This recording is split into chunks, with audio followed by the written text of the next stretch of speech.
Selamat datang di channel Darah Biru Raja-Raja, sebuah channel yang membahas sejarah dan sisilah raja-raja di dunia. Pada video kali ini kita akan membahas tentang sisilah raja-raja Kerajaan Singasari versi ketiga atau versi Serat Pararaton. Salah satu sumber sekunder dalam mempelajari sejarah Kerajaan Tumapel atau Singasari adalah Serat Pararaton, yang diperkirakan ditulis setelah Kerajaan Majapahit runtuh. Salinan naskah Serat Pararaton yang paling tua saat ini ada di Pulau Bali, bisa diidentifikasi berasal dari tahun 1613 Common Era. Naskah dari Swecapura atau Gel-Gel, dan tahun 1638 Common Era, naskah dari Tabanan. Banyak tafsir tentang Serat Pararaton dan kami berusaha untuk menyampaikan sesimpel mungkin sehingga yang menonton video ini bisa memahaminya. 1. Ken Arok atau Ken Angrok. Pendiri Kerajaan Tumapel atau Singasari adalah Ken Arok atau Ken Angrok. Naik tahta pada tahun 1222 Common Era dengan gelar Sri Rajasa Batara Sang Amurwabumi. Ken Arok menjadi raja sampai tahun 1247 Common Era, ketika dia dibunuh oleh Ki Pangalasan atas perintah Anusapati. Ken Arok memerintah selama 25 tahun. Dalam Serat Pararaton dikisahkan Ken Arok mempersiapkan inkarnasi dirinya sehingga ia bisa menjadi seorang raja. Diceritakan bahwa Ken Arok menjadikan dirinya kurban persembahan atau yatnya bagi Yamadipati, dewa penjaga pintu neraka, untuk mendapatkan keselamatan atas kematian.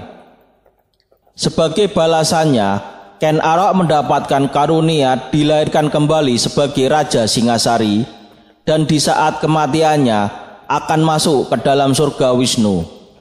Janji tersebut kemudian terlaksana.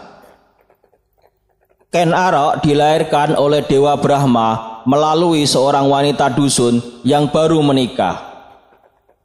Ibu dari Ken Arok adalah Ken Endok, yang memiliki nama asli Astia, yang menikah dengan seorang maharesi yang bernama Sri Yogiswara Girinata, pemimpin padepokan Girilaya yang sangat terkenal pada saat itu. Karena selama 10 tahun tak pernah disentuh, akhirnya Ken Endok berpaling dengan seorang pemuda yang menolongnya saat mendapat kecelakaan di hutan. Pemuda itu bernama Gajah Para. Sampai akhirnya Gajah Para difitnah telah menghamili Ken Endok karena sering mereka bersama. Dalam sebuah kajian atau tafsir Serat Pararaton, Ken Endok dihamili oleh seorang resi cabul yang berhasil menghipnotisnya hingga tertidur dan menyetubuhi Ken Endok. Dari cerita ini, ibu Ken Arok adalah Ken Endok, dan Ken Arok merupakan anak atau titisan Dewa Brahma yang secara biologis ayahnya merujuk ke 3 orang, yaitu Sri Yogiswara Girinata, Gajah Para, atau Resi Cabul. Ken Arok memiliki 2 orang istri, yaitu 1. Ken Dedes, istri permaisuri. 2. Ken Umang, istri selir. Dari pernikahan Ken Arok dan Ken Dedes lahir putra bernama Maisa Wongateleng. Dari pernikahan Ken Arok dan Ken Umang lahir putra bernama Panji Tohjaya. 2. Anusapati. Raja kedua Kerajaan Tumapel adalah Anusapati, menjadi raja mulai tahun 1247 Common Era sampai tahun 1249 Common Era. Memerintah selama 2 tahun. Sebelum menikah dengan Ken Arok, Ken Dedes menikah dengan Arya Pulung atau Tunggul Ametung. Pada saat Tunggul Ametung dibunuh oleh Ken Arok, Ken Dedes sedang hamil, yang setelah anaknya lahir diberi nama Anusapati. Pada tahun 1222 Common Era, Ken Arok menang perang dari Raja Kertajaya dari Kerajaan Daha atau Kerajaan Kediri. Ken Arok mengangkat Maisa Wongateleng menjadi raja bawahan atau vassal di Kerajaan Daha. Pengangkatan Maisa Wongateleng menjadi raja di Daha menimbulkan kabar bahwa Maisa Wongateleng adalah putra mahkota dari Kerajaan Tumapel atau pewaris tahta Ken Arok. Hal ini menyebabkan perasaan bahwa Anusapati tidak diperlakukan adil oleh Ken Arok karena Anusapati lebih tua dibandingkan Maisa Wongateleng, sehingga lebih berat untuk menjadi raja Daha dan putra mahkota Kerajaan Tumapel. Anusapati menceritakan perasaannya kepada ibunya Ken Dedes akan perlakuan Ken Arok terhadap dirinya dan Maisa Wongateleng. Ken Dedes memberitahu bahwa Anusapati bukanlah anak Ken Arok, tetapi anak dari Tunggul Ametung. Tunggul Ametung mati dibunuh oleh Ken Arok pada saat Ken Dedes sedang hamil tua mengandung Anusapati. Anusapati berhasil mendapatkan keris Empu Gandring yang selama ini disimpan oleh Ken Dedes. Anusapati kemudian menyuruh seorang pendekar sakti bernama Ki Pangalasan untuk membunuh Ken Arok. Ken Arok tewas ditusuk dari belakang saat sedang makan sore hari. Kemudian Anusapati membunuh Ki Pangalasan untuk menghilangkan bukti dan mengatakan kepada orang-orang bahwa pembantunya sudah gila, sehingga membunuh Ken Arok. Setelah kematian Ken Arok, Anusapati naik tahta menggantikan Ken Arok. 3. Panji Tojaya. Raja ketiga Kerajaan Tumapel adalah Panji Tojaya, menjadi raja mulai tahun 1249 Common Era sampai tahun 1250 Common Era. Memerintah selama 1 tahun. Tojaya adalah putra Ken Arok dan Ken Umang. Tojaya curiga atas kematian Ken Arok dan mulai menyelidiki kematiannya. Dari penyelidikannya, Tojaya curiga bahwa Anusapati adalah dalang pembunuhan Ken Arok. Tojaya kemudian membuat siasat untuk membunuh Anusapati. Anusapati sangat menyukai sambung ayam. Tojaya kemudian mengadakan acara sambung ayam dan mengundang Anusapati. Untuk memasuki arena sambung ayam, semua orang harus menyerahkan senjata untuk menghindari penggunaan senjata dan korban jiwa akibat perkelahian dalam keributan. Anusapati juga menyerahkan keris Empu Gandring pada pengawal yang menjaga arena sambung ayam. Pengawal kemudian memberikan keris Empu Gandring kepada Tojaya. Saat Anusapati sedang memperhatikan ayam aduan yang sedang bertarung, Tojaya segera menusuknya dari belakang menggunakan keris Empu Gandring dan Anusapati pun terbunuh akibat tusukan tersebut. Setelah Anusapati meninggal, Tojaya naik tahta menggantikannya.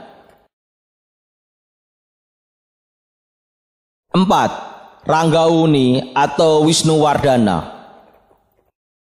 Raja keempat Kerajaan Tumapel adalah Ranggawuni, menjadi raja mulai tahun 1250 Common Era sampai tahun 1272 Common Era.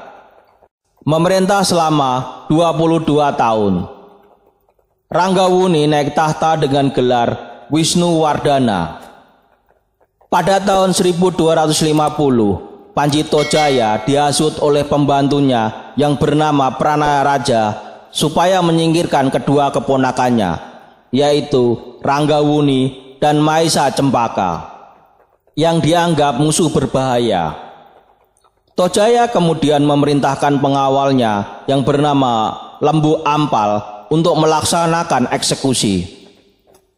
Lembu Ampal gagal melaksanakan tugas karena kedua pangeran tersebut dilindungi oleh seorang pegawai istana bernama Panji Pati-Pati.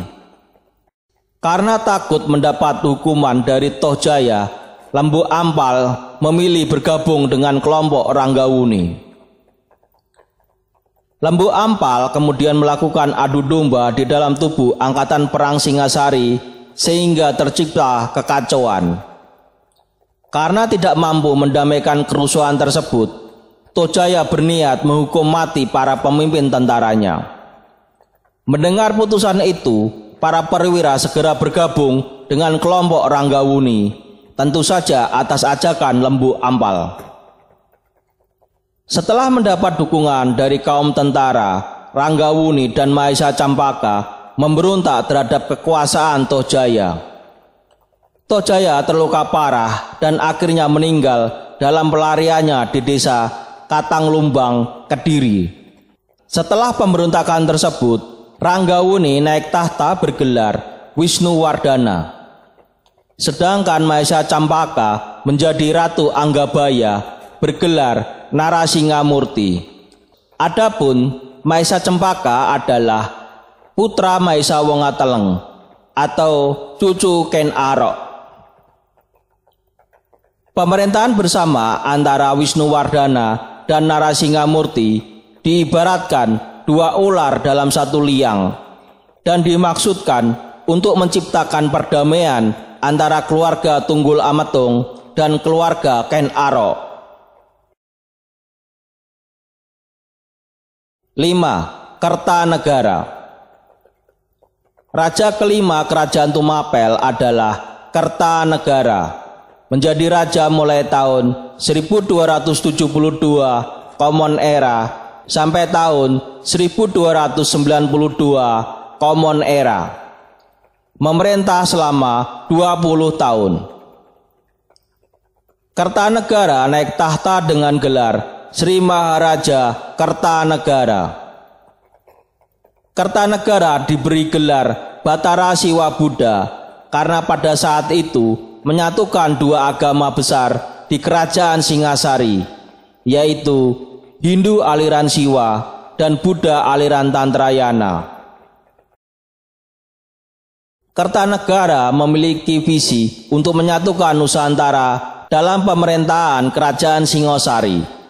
Untuk itu, dia mengirim pasukan Singasari keluar Jawa, mengirim pasukan ke Melayu atau ekspedisi Pamalayu pada tahun 1275 Common Era dan tahun 1286 Common Era.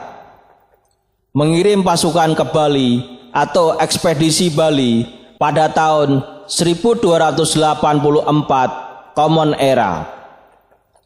Menguasai Jawa Barat pada tahun 1289 Common Era. Menguasai Pahang atau Malaya dan Tanjung Pura atau Kalimantan. Kertanegara juga menjalin kerjasama dengan kerajaan lain, seperti menjalin persekutuan dengan kerajaan Campa. Pengiriman pasukan keluar Jawa ini menyebabkan pasukan yang menjaga ibu kota kerajaan menjadi kurang kuat. Arya Wiraraja yang sakit hati karena dulu dipecat Kertanegara dari jabatan menteri dan ditempatkan sebagai raja bawahan di Madura, mengirim surat kepada Raja Jayakatong, raja kerajaan Gelang-Gelang, untuk menyerang kerajaan Singasari. Pada tahun 1292 Common Era, Raja Jayakatong menyerang Singosari dengan membagi pasukannya menjadi dua. Pasukan pertama dipimpin Panglima Jaran Guyang menyerang Singosari dari utara. Raja Kertanegara memerintahkan dua menantunya, Ada Raja dan Raden Harsawijaya, untuk melawan musuh yang menyerang. Di tengah perang, Ada Raja membelot ke pasukan kerajaan Gelang-Gelang dan menyerang Raden Wijaya dan pasukan Singosari. Kertanegara khawatir akan keselamatan menantunya, kemudian mengirim Patih Kebo Anengah dan pasukan untuk membantu Raden Wijaya. Pasukan Jaran Goyang dan Ardaraja kalah dan melarikan diri ke utara. Raden Wijaya mengejar pasukan Jaran Goyang ke utara. Ketika pasukan Raden Wijaya mengejar pasukan Jaran Goyang yang lari ke utara, pasukan utama kerajaan Gelang-Gelang yang dipimpin Patih Mahisa Mundarang menyerang ibu kota Singosari dari selatan. Kertanegara yang saat itu sedang melakukan ritual keagamaan di Taman Sari bersama Empu Raganata, Panji Anggragani, dan Wirakerti. Empu Raganata menyarankan Raja Kertanegara untuk keluar dari Taman Sari dan melawan pasukan musuh yang menyerang Singasari. Kertanegara, Empu Raganata, Panji Anggragani, dan Wirakerti keluar dari Taman Sari dan bertempur melawan pasukan Gelang-Gelang dan gugur dalam perang tersebut. Demikian video tentang Silsilah Raja-Raja Kerajaan Singosari versi ketiga atau versi Serat Pararaton. Semoga bisa menambah wawasan dan ilmu pengetahuan bagi yang menonton video ini. Sampai jumpa lagi di video berikutnya. Terima kasih.